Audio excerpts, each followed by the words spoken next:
ইফতারিতে ভাজা পোড়া তো কম বেশি আমাদের সবারই পছন্দ। আসসালামু আলাইকুম এভরিওয়ান, টনিস রেসিপি চ্যানেল থেকে আরেকটি সহজ ও মুখরোচক রেসিপি নিয়ে আপনাদের সামনে হাজির হয়েছি।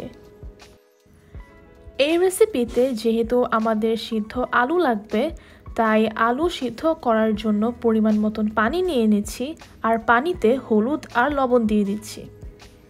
এখানে 3টার মতন আলু ইউজ করা হয়েছে। এখন আমরা একটা পুর তৈরি করব, তাই অন্য একটি প্যানে পরিমাণ মতন তেল দিয়ে দিচ্ছি। তারপর আমরা দিয়ে দিব রসুন আর পেঁয়াজ কুচি। এগুলো একটু ভাজার পরে দিয়ে দিব আমরা টমেটো কুচি। টমেটোটা একটু ভাজার পর নরম হয়ে এলে আমরা দিয়ে দিব 2 ধরনের ক্যাপসিকাম। এইখানে আপনারা চাইলে আপনাদের পছন্দ মতন আরও কিছু ভেজিটেবল অ্যাড করতে পারেন, আমরা এগুলোই করেছি। এখন এখানে দিয়ে দিলাম আদা পেস্ট আর জিরে গুঁড়ো।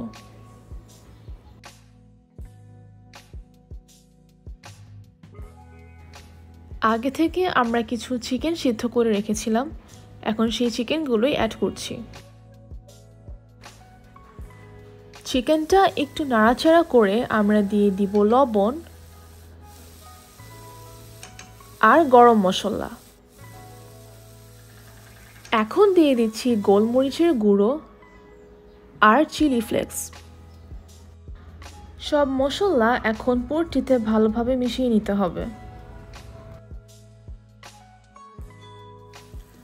এই পর্যায়ে আমরা দিয়ে দিব সয়া সস, চিলি সস আর টমেটো সস।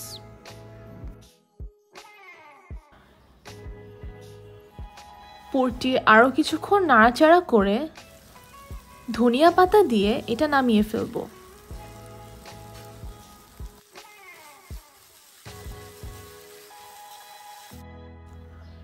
এইবার ফ্রেঞ্চ ফ্রাইয়ের মতন করে কিছু আলু আমরা কেটে নিব। আলুগুলো একটু লম্বা হলে ভালো হয়, তাহলে স্টিকটা দেখতে সুন্দর হবে। এখন আমরা পুরের মধ্যে আগে থেকে সিদ্ধ করে রাখা আলু আর চিজ দিয়ে দিব। তারপর সবকিছু ভালোভাবে মিশিয়ে নিতে হবে।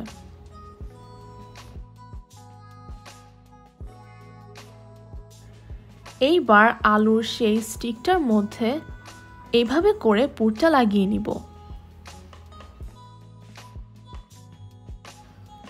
একটু চেপে চেপে লাগাতে হবে।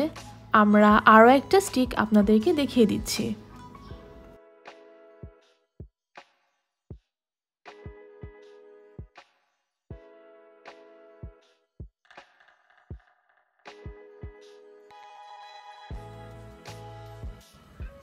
এই যে মোটামুটি আমাদের সবগুলো স্টিক রেডি করা হয়ে গেছে।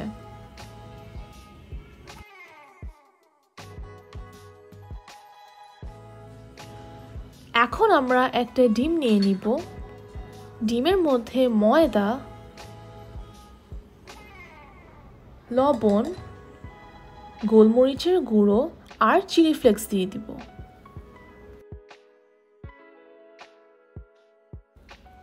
এখন আমরা এগ বাটারে ডিপ করব।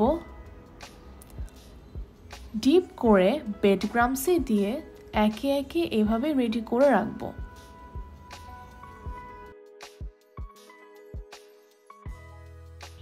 এইভাবে চাইলে আপনারা ফ্রোজেন করে বেশ অনেক দিন রাখতে পারেন।